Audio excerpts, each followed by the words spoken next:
Salespeople have been notoriously slow when it comes to embracing new technology. The world, though, of mobiles changing all that. Many salespeople now bringing in their own tablets and smartphones to work.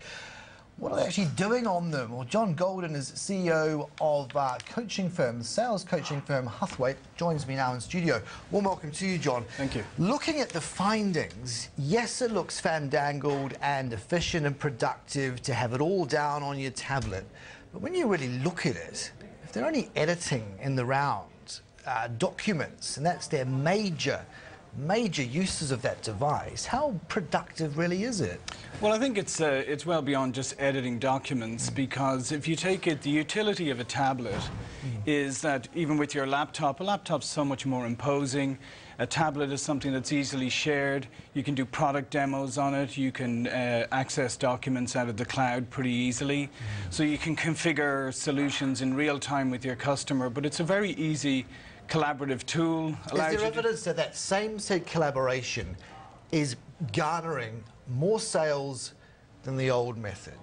Well, actually, in our research, interestingly enough, while only 13% of companies were issuing tablets, 90% of the sales professionals in our research actually said that they reached their last quarter targets, and they pointed to the productivity gains from tablets and smartphones as being one of the reasons.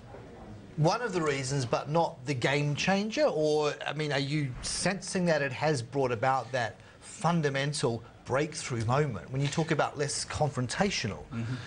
I mean, we've got to wonder, does that actually mean those sales? Right. Well, I mean, I think you have to always separate that no device or application is going to make up for the lack of fundamental selling skills. So unless you can actually engage in a good investigative, business-focused conversation with the customer, uncover their needs, develop those needs, find opportunities or issues that actually have some impetus to act upon, then no device is going to solve that. All right, how do we stack up? Just be blunt about it. Yeah. You know, you're over from the States. We have a lot of work still to do. We're being left behind, and there's slipstream.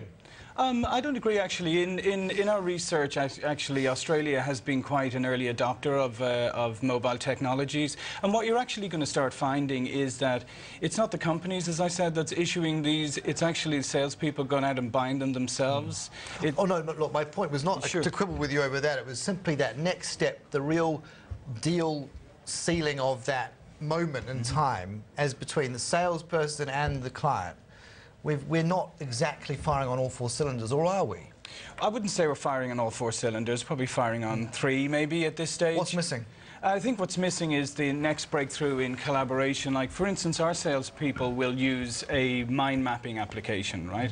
So they'll sit down with you as a salesperson with their tablet and actually brainstorm a solution in real time using this mind mapping technology. So I think it's really integrating the technology into how you interact with a customer, whether that's face-to-face, whether that's using a device. For instance, some clever salespeople are using the iPhone's FaceTime when their customer has an iPhone, so then you can get kind of a face-to-face conversation even when you're remote. So I think it's really looking at all the utilities and effectiveness of these applications and integrating it into the way you do business every day.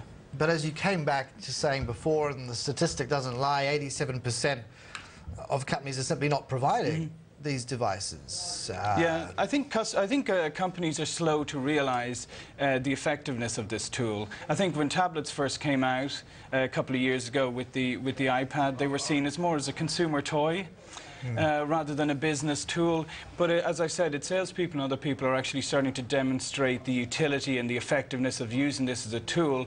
So I really see companies are going to get onto this. And in fact, there are some organizations, forward-thinking ones, on the retail side and also the B2B.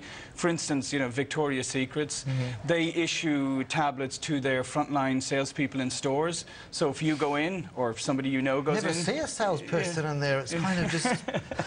other than opening some boxes, but whatever. But if you go in and you, for instance, can't find the size of item that you're looking for, they will use the iPad or tablet, go online to the online catalog, find your size, get it to you, ship it to you. So you leave the store having bought something, even though you don't actually physically have it. On the B2B side, there's a large medical devices organization that we work with globally who just bought thousands of iPads, configured them with product demos for their salespeople, so now they can actually interact with the surgeon in real time, configure the solution and gain that sale. Is the promise, though, of delivering it tomorrow or the next day really enough? I mean, it seems we want everything now. We want instant gratification. I go in to get my fondue set. I don't want it tomorrow. I want to have that dinner party tonight, John. Well, I mean, I think there's certain realistic things that, I mean, if it's not available in a store, you know, you can't get it shipped instantly and it'd be there by the time you get home. So there's a certain realism there. However, in a business-to-business sale, I think the attention span has shrunk. We used to talk about the MTV generation 15 years ago, or whatever, that had a 15-minute attention span. I think it's now down to 15 nanoseconds. So if I'm having a conversation with you and you ask me something that I don't know about, you expect that I can access that answer quickly, so whether I use Messenger or Skype or whatever to get back to home base and find out something. Briefly, John, notice also the statistic on BlackBerries is still the phone du jour of most employees and employers, or not necessarily like that, actually most employers put them out there. After that scandal, though, of RIM, you know, and the whole outage of the network, has your survey sort of caught that event in time and translated and seen it for what it was? Yeah, we didn't so much catch that event, but there is a real kind of division here, whereas organizations probably up to that point saw BlackBerry as something that they could have control over. They could bring BlackBerry Enterprise Server in-house, they could put their own security protocols in place. If you like, they could control it.